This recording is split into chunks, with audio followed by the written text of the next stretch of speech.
Undefeated spring training is confirmed. The New York Mets win their opening spring training game. We're going to talk about a couple of highlights that are really important. We streamed this entire game, so some of you got to watch it live with me or alongside of me, or just follow along as we were covering it. And there were a couple of things that stick out. So first of all, before I get any deeper into this, I need to say, obviously, this is a spring training game. Obviously, this doesn't count.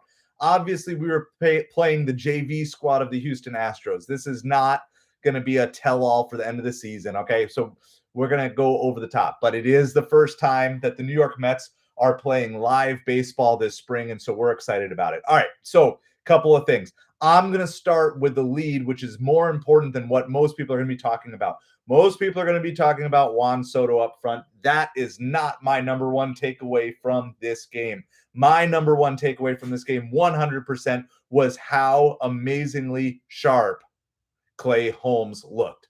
And any person who's talking about this game who is hyping up Juan Soto, which is, again, fully due, they're just doing that for views, because the most impressive thing I saw today was not Juan Soto's home run, as impressive as that was. The most impressive thing I saw was how Clay Holmes absolutely carved up the Houston Astros. And again, I understand this was not their best team. This was the JV squad. It was a split squad game. I understand all of those things, but 100%, the number one thing to take out of this game, if you are a Mets fan, is that Clay Holmes looks like he is ready to be a starting pitcher. He looks like he is ready to go out there. The movement on his pitches was great. The location on his pitches was great. The velocity, the changeup, all of it, it looked so good. There was really only one batter, and I believe it was in the third inning, maybe the second guy up in the third inning, that he even went to like really struggled to get him out. I mean, it was pure domination. Absolutely. It was beautiful baseball. It was some of the best spring training pitching I think I've ever seen. And I mean, how can you complain? It was 3 innings of perfect baseball. He literally threw a perfect game for 3 innings. And again, I know it's spring training. Again, I know it doesn't count for anything, but just seeing what I saw on the field was absolutely awesome. It was absolutely amazing. It was by far the most impressive thing I saw. What was the second most impressive thing? Well, I actually saw a lot of things. We're going to tease out a lot of details that I don't think a lot of other channels are going to talk about, because other channels are out there for the clicks, but we're in here for like kind of that in-depth digging that you wouldn't see. Obviously, it was Juan Soto, but not just his home run, which was absolutely awesome to see. I had a ton of fun covering it. We're going to have to go cut that out and make that into a short, my reaction for Juan Soto's home run, for sure. But that was great. But he also came up in a second at-bat and had another good at-bat in his second at-bat. He looked just absolutely locked in, absolutely ready to play. Beyond that, though, the whole top of the Mets lineup, and for those of you who maybe missed the game, this was the starting top 4. Now, not every Mets starter played in this game, so don't take this as this is going to be the absolute Mets starting lineup. But I love the top 3, and I think it should stay that way.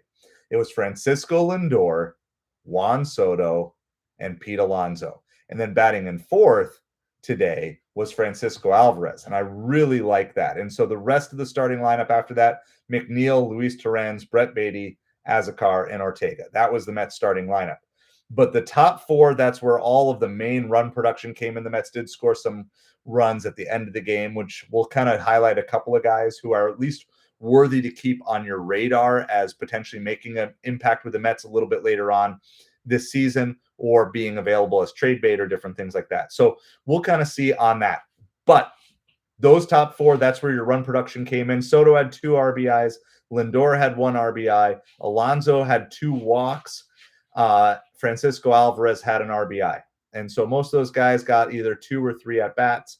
I think most of them got 2, not at-bats, 2 at plate appearances. Alvarez got that 3rd at-bat as well.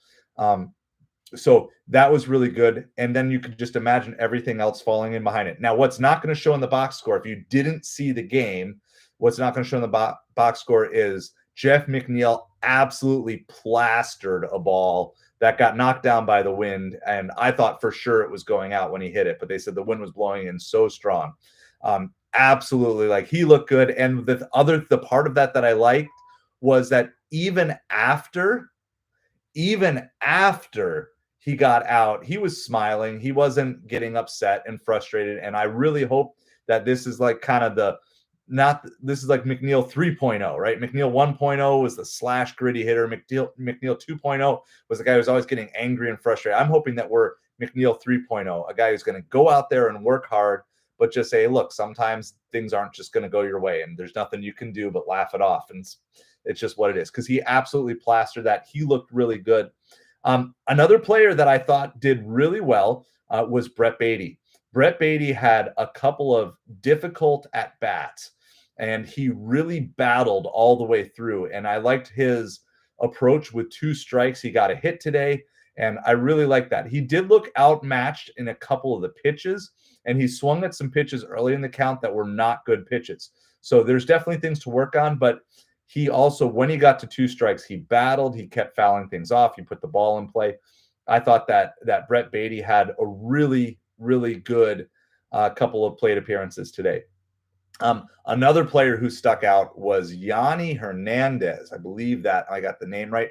Yanni Hernandez came over from the Brewers. He had just some really good plate appearances. He did really well with, again, just situational hitting. He ended up with 2 walks and a hit in his 3 plate appearances. Remember, that was after Lindor had 2 at-bats in that same leadoff spot. So Yanni Hernandez took over at shortstop. The knock on Yanni has been he's had trouble really getting his batting average up, but he's been a fast guy. So he's really fast. And so you want a guy like that who you could bring in as a pinch runner, but you don't want. So here's the thing. A lot of people just think, well, if you can be really fast and you make a great pinch runner, it's more than that, because sometimes pinch runners have to stay in the game. So you want a pinch runner who's not going to be an automatic out. Now, it's very unlikely that Yanni Hernandez is going to break camp with the major league roster. But if there's a situation or an opportunity for the Mets to hold on to Yanni and maybe have him start the year in AAA, maybe if he can really get his bat figured out. And I mean, again, you get 3 plate appearances, 2 walks, and a hit. That's exactly what you would want from a leadoff hitter. And he was able to go first to third. There was just a lot of good stuff. So again, that's something that nobody really cares about, but watching the game, that was really, really fun to see. Yanni Hernandez. Celestino had a really good at bat.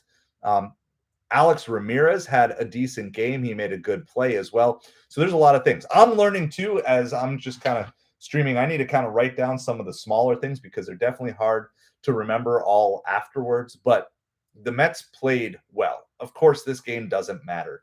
But just seeing the enthusiasm, seeing, they did a little interview with Francisco Lindor, a little interview with Carlos Mendoza.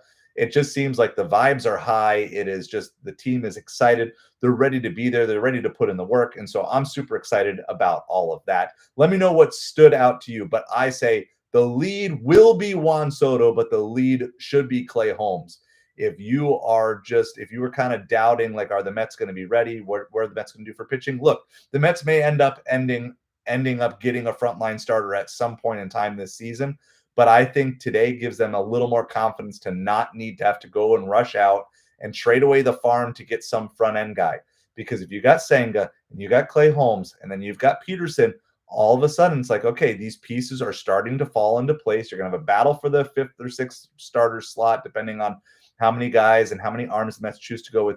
But this team can come together. And I do think that you've got the offense that can kind of take the pressure off of these pitchers. So let me know what stood out to you as you were doing that. Make sure, if you haven't yet done so, make sure you sign up for our Nick Madrigal rookie card giveaway. That is the link that is in the comments below. All you need to do is sign up with an email. We're going to be doing that drawing in the next day or 2 here, because it was for 100 subscribers.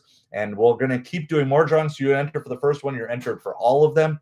And so I appreciate you guys so much. Hit that like, hit that subscribe, share this feed. We are YouTube's smallest New York Mets and Miami Dolphins channel, but we covered day 1 of spring training. We're super excited about that. We appreciate each and every one of you watching this live and on replay. But please let me know in the comments below what stuck out for you. Clay Holmes, absolutely number 1. Juan Soto doing exactly what we expected him to do, being number 2. But lots of good play, lots of just situational at-bats, lots of fouling off pitches. Like I said, the whole top of the order looked good. Brett Baty looked a little bit better today. A couple wild swings, but really battled in the counts. and Celestino and Yanni Hernandez. We'll just kind of keep an eye, see how these things develop. The Mets do play tomorrow. They play against the Marlins as a split squad game. I'm not sure if I will be live for that or not, but there'll be lots of Mets coverage. If I'm not live, we'll cover with like a post game, maybe a dual post game report. We'll kind of split up on that, and because I do have some work to do tomorrow, but we'll see how everything goes. But I appreciate you guys being here with us and supporting this channel, and we will talk to you again soon.